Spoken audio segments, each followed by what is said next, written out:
Hey everyone, welcome to the Everyday Human Podcast. My name is Easton Taverna. Each day I'll share a reflection written by me and inspired by literature, poetry, music, movies, video games, and more. And after that, I'll share a prompt for you to write your own reflection. Together, we'll explore what it means to be human.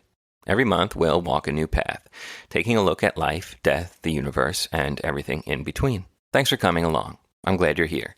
For more, visit eastontaverna.com or join me on Instagram at _everydayhuman. Hello everyone, it's January 20th. I hope you're doing well. Today's episode is titled, All Will Grow Cold, But Will You? And this one was inspired by a poem called On Living by Nazim Hikmet. I wasn't familiar with Nazim Hikmet's work until I picked up a book called 100 Poems That Matter. It's a nice little hardcover book. It's got like a cloth cover. It's got a ribbon bookmark.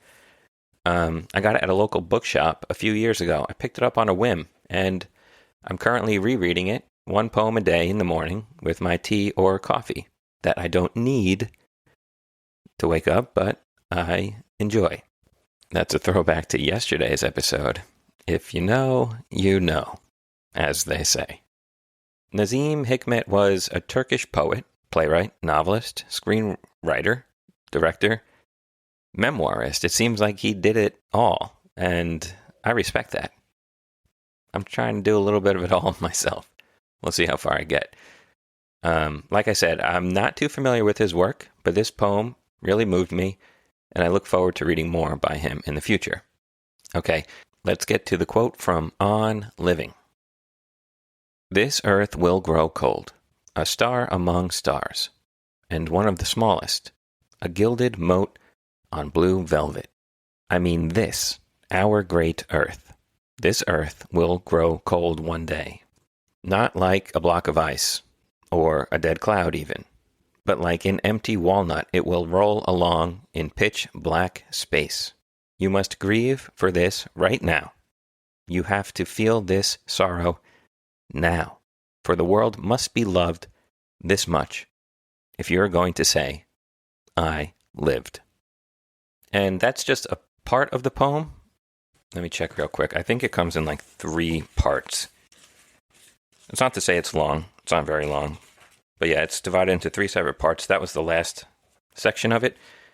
Look it up online or grab a collection of his work if you feel so inclined. But definitely do read the whole thing. It's a beautiful poem. Okay, on to the reflection. It's a dangerous business, dear reader, or in this case, listener, to consider yourself separate from others, the universe, nature, from Earth. Because really, you're a part of it all. The good, the bad, the beautiful, and the ugly. And all of that is a part of you. It's easy to lie about your sense of I in order to separate yourself. But all that does is diminish the time you have here, makes what could be a thunderclap of an existence into a pathetic whimper, unheard, over the rumble of life that is the earth. It's easy to write this reflection on this piece of paper and not consider the tree that once was part of the lungs of the earth, beautiful, tall, brown, and green. Easy to turn a blind eye to the dead deer on the side of the road and not consider the fawns waiting for her, who will be forever waiting. Easy to sweep the broken sparrow egg from the front porch and not consider the parents who return to where their nest once was in search of their little one. Easy to turn off the news when the tragedies play endlessly across the globe. It's easy to, yes, but spare them all at least a thought, as you would for yourself. Love them all, if only for a moment, as you might love yourself, because they are you and you are them. Grieve the tree, the deer, the egg, your fellow humans, and grieve the earth while they are still here with you. Because, before very long, we'll all grow cold. Do this so you can do the most real and most beautiful thing and say, I lived. And that's it for today's reflection.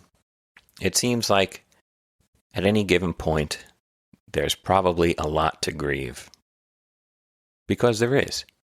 There's also a lot to celebrate, a lot of joy, two sides of a coin.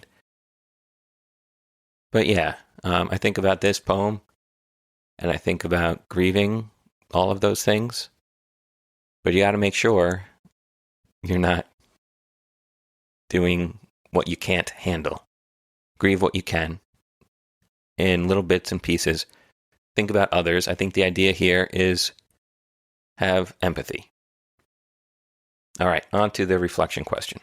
In your journal or on your napkin that was once a living, breathing tree, you can write your thoughts down on this question or just think about it. Ask yourself, what will I love today? What will I grieve? And that is all for now. I'll be back tomorrow, January 21st, with another reflection. Have a good one and take care.